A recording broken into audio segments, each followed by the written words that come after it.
Now a quick test, actually connected to the amplifier. Turn on the power.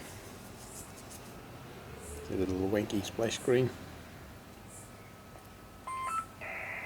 And I'll try a sideband to start with. VK4 KWS testing. VK4 KWS testing on 1296.215. VK4 KWS test.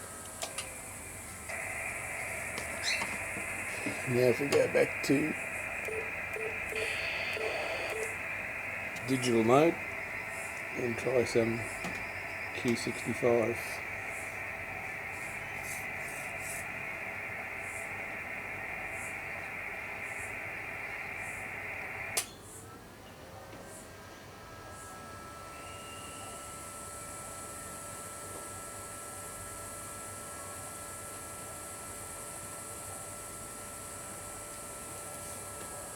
The number down the bottom left is just a raw voltage from the amplifier.